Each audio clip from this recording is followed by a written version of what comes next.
I want to start today with a glitch in the matrix. Or maybe, more accurately, a glitch in your brain that happens, I don't know, 1,000 times a day, and you never even notice it. I love a good brain glitch. Okay, what have you got? So I'm going to give you 3 sentences. They sound almost identical, Hmm. but I really want you to pay attention to the physics of the scene that pops into your head. Really visualize what's happening. Okay, I'm ready. Slay it on me. Okay. Sentence 1. The stylist combed the hair straight. Mm-hmm. Sentence 2. The stylist combed the hair wet. Okay. And sentence 3. The stylist considered the hair straight. They consider the hair straight. Oh, okay. Yeah, I see exactly where you're going with this. It's weird, right? In that first one, comb the hair straight, Yeah. the hair actually becomes straight. The straightness is a result of the action. Right, the combing causes it. Exactly. But in the second one, comb the hair wet, the hair was, already wet. Yeah. The combing didn't change its wetness. It happened while the air was wet. And the third one is the real outlier. Totally. Yeah. Consider the hair straight. Nothing physically happens to the hair at all. It's just an opinion, a thought inside the stylist's head. The grammar looks identical: subject, verb, object, adjective, but the entire architecture of reality in those sentences is completely different. Mm-hmm. So how on earth does my brain know that straight is a result in sentence 1, but just a state of being in sentence 2? And how does it make that call in, a split second? That mystery is the perfect entry point for what we're doing today. We are doing a deep dive into the syntax-semantics interface. Which I have to say sounds like the title of a textbook that costs $300 and is mostly used as a doorstop. It is a bit heavy on the terminology, I'll give you that. But we're looking at a specific chapter by these researchers, Leena Pilkkanen and Brian McElry. And they are basically, they're mechanics for the mind. They're popping the hood to see how the engine turns noise into thought. And what I love about this research and why I really wanted to cover it is that it's not about how we understand things when they go right. It's about what happens when the pieces just don't fit. It's about the brain's error messages. Exactly. We tend to think listening is passive. I speak, you hear, you understand. But Pilkkanen and McElry argue that your brain is actually a high-speed construction crew working on a really tight deadline. It has blueprints, for sure, but it also has this fix-it team for when the architect messes up. Okay, so let's look at the blueprints first, because before we can understand the glitch, we have to understand the rules. The source talks about compositionality. This goes back to a philosopher named Frege. Right. Frege's principle. It's pretty much the golden rule of linguistics. It just says that the meaning of a sentence is a function of its parts, and crucially, how they're combined. You take dog, you take bites, you take man. You snap them together. Like Lego bricks. Exactly like Lego bricks. But the really fascinating part is how they snap. And the source breaks this down into 2 main operations. The first one is called functional application. Okay, that sounds like something I do on my laptop when I'm trying to install a driver or something. Think of it more like sockets and plugs. In this view, a verb isn't just an action word. It's a function with empty holes in it. Holes. Yeah, holes. Right. Take the verb destroy. If I walk into a room and I just say, "The boy destroy," and then I stop talking, what happens? What do you feel? I freeze. I'm waiting. Destroyed what? The kitchen, the evidence, the whole vibe. I need more information. Exactly. The verb destroy has 2 of these open sockets. It needs a destroyer, the boy, and it needs a destroyee, let's say the sandcastle. When you provide those nouns, the brain plugs them into the verb. Click, click, and the connection is made. And the brain, it likes this. It wants this to happen. Oh, it loves it. The research shows we process these essential pieces, they're called arguments, way faster than anything else. Your brain is actively hunting for the plugs to fill those sockets. It craves completion. Okay, so that's the socket method. But what about when we just describe something like the angry boy? Angry isn't a verb. It doesn't have a socket for boy in the same way, does it? That's a really sharp catch. No, it doesn't. That requires the second blueprint, predicate modification. This isn't a plug. It's more like an intersection. Imagine a Venn diagram. Okay, visualizing circles. Got it. You've got one circle of all angry things in the universe. Yeah. So, bears, hornets, my neighbor when I mow the lawn too early on a Saturday. Then you have another circle of all boys. The brain instantly calculates the overlap, the intersection of those 2 sets. So the angry boy is just the person who exists in the mathematical center of that Venn diagram. Precisely. And usually this is all totally seamless. But, and here's where this deep dive gets really fun, what happens when that intersection is empty or just completely wrong? You mean like The Married Bachelor or something like that? Or, to use a famous experiment from the source, one that involved a study on Dutch speakers, Dutch trains. Ah, The Dutch trains, yes. This was the study that kind of blew my mind, actually, especially regarding how we process, fake news or misinformation. It's wild, right? So they hooked participants up to an EEG cap to measure their brain waves. Specifically, they were looking for something called the N400. And just to clarify for everyone, the N400 is basically the brain's what the heck signal, right? That's a great way to put it, yeah. It's a negative voltage spike that happens about 400 milliseconds after you hear something that confuses you or just doesn't fit the pattern. Right. So they showed people the sentence, Dutch trains are white. Okay. And I'm guessing they aren't white. Nope. In the Netherlands, trains are unmistakably yellow. It's iconic. So Dutch trains are white is a lie. It's what we call a world knowledge error. It contradicts facts you have stored in your memory. Okay, so the brain spots the lie. Makes sense. Then they showed them another sentence. Dutch trains are sour. Which is just. Yeah. It's nonsense. Trains can't be sour. They don't have a flavor profile. That's a semantic violation, a physics violation. Exactly. One is a lie, the other is physically impossible. Now, you would think the brain would have a different error code for that's factually wrong versus that concept doesn't even exist. Right. I'd expect the lie signal to be maybe smaller or a different shape than the nonsense signal. But the source says the N400 spike was what? It was identical. Identical, that's concerning. Why? Well, it suggests that in those first 400 milliseconds, your brain doesn't really care about truth versus meaning. It just tries to connect the dots using predicate modification. It tries to build the intersection of Dutch trains and white things. And it fails because your memory says, no, wrong color. Then it tries to build the intersection of Dutch trains and sour things, and it fails because physics says, no, wrong category. But the failure signal is the same. Exactly. To the processing part of the brain, initially, a lie is just a glitch in integration. It's just difficulty in building the mental model. So we are incredibly optimistic listeners. Our brains try to make sense of sour trains, just as hard as they try to make sense of white trains. We want that intersection to exist. But here is where it gets even messier. Sometimes the pieces don't fit, technically speaking, but we force them to anyway. We just ignore the error code. This is the fix-it team you mentioned earlier. Yes, this is the phenomenon of coercion. Coercion. I mean, it sounds aggressive. I'm going to make this sentence make sense whether it wants to or not. That's literally what your brain does. Let's look at a sentence you've probably said or heard once a week. The author began the book. The author began the book. Yeah. Okay. Sounds fine to me. I don't see a problem there. Don't you? Look at the blueprints again. The verb begin is what we call event selecting.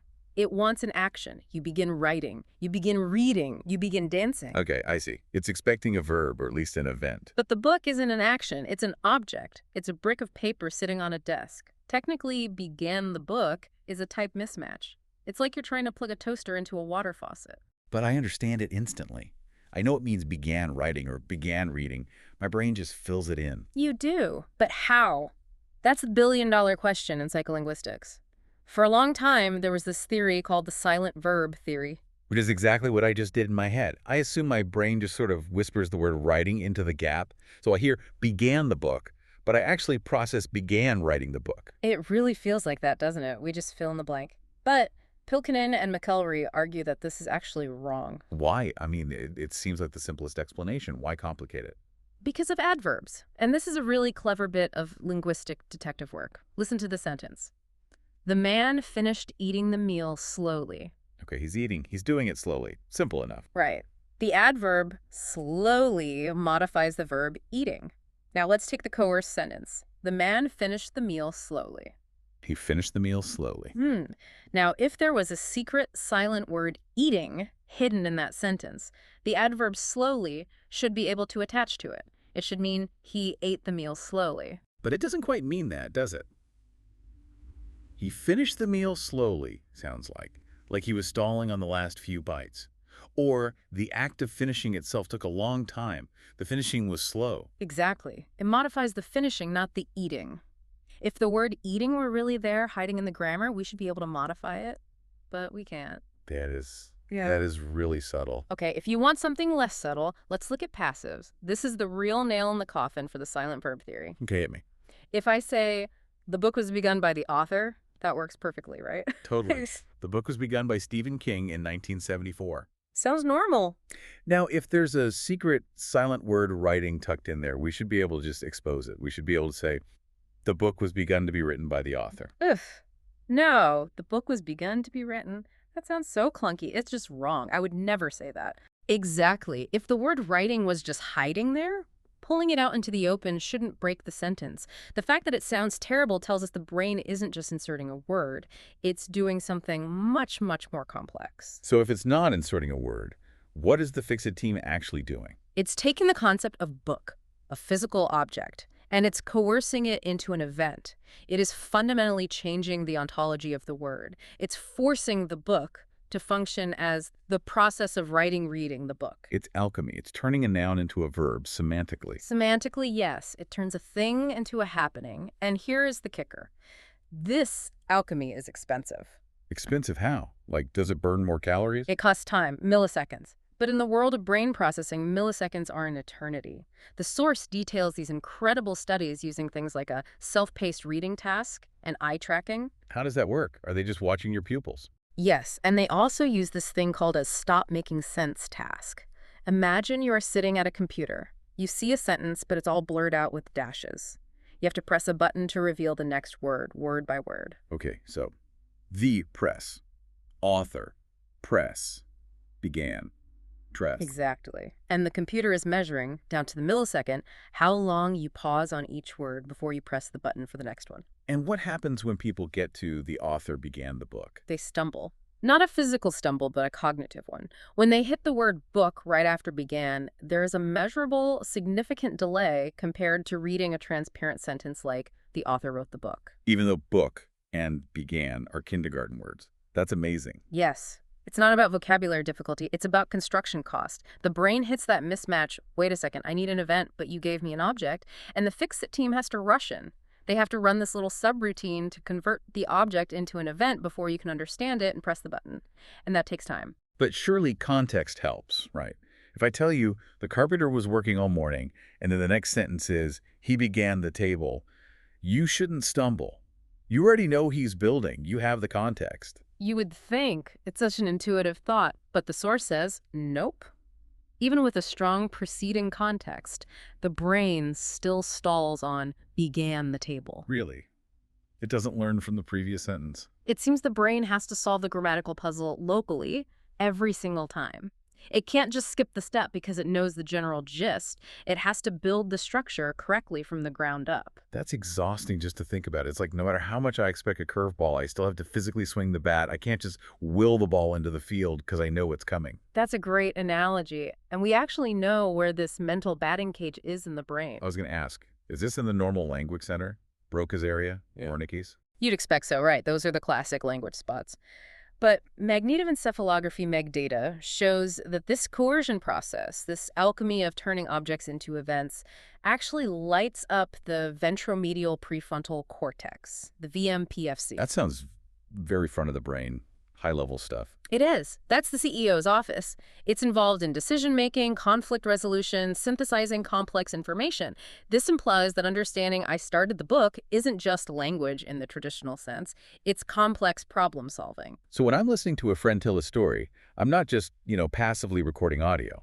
My prefrontal cortex is actively rewriting their sentences on the fly to make them logical. You are actively hacking reality to make it fit the blueprints. You are doing high-level cognitive work just to follow a simple conversation. Okay, so turning a book, which is an object, into reading an event is hard work. It lights up the CEO's office. It causes a measurable delay. I'm with you. Good. But the source throws this amazing curveball at the end.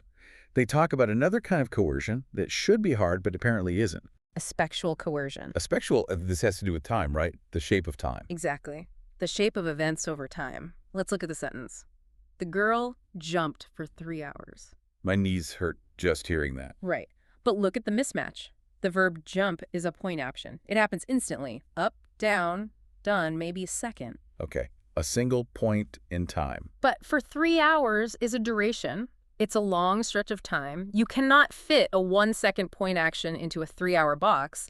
They don't match up. So the brain has to fix it. It has to coerce jump into jumped repeatedly. Precisely. It coerces the meaning from a single dot into a long dashed line, repetition, iteration. So following the logic from the book example, if began the book, made us stumble, jumped for 3 hours, should make us trip and fall. I mean, that's a huge change. You're changing the fundamental physics of the verb. That's exactly what the researchers thought. They went in looking for the delay, they set up the eye tracking, they set up the reading tasks, expecting to find a massive spike in processing time. Oh. Nothing. Zero delay. Wait, what, really?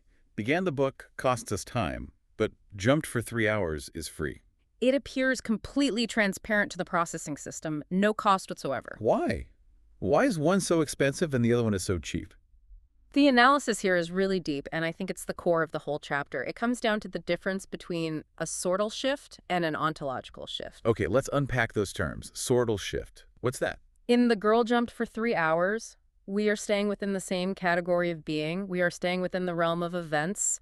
Jump is an event. Jumping for hours is also an event. We are just tweaking the internal timing. We're sort of zooming out from a single point to a series of points. It's a sortal shift. We're just changing the sort of event it is. Okay, so it's like taking a short video clip on your phone and just setting it to loop. That's a perfect analogy. You aren't changing the file format from a photo to a video. You're just looping an existing video. But the author began the book. That's different. There, we are taking a physical object, a thing you can hold in your hand, and we are transforming it into an activity. That is an ontological shift. You are crossing the fundamental border between categories of existence, from thing to happening. That's a much heavier cognitive lift. It's an immensely heavier lift. Looping a video clip is easy. That's aspectual coercion. But turning a still photograph into a video clip, that requires you to invent new information, to create motion where there was none. That's what the brain is doing with the book. That makes so much sense. One is just editing, the other is creation. Ideally put. And this brings us right back to that initial mystery of the hair.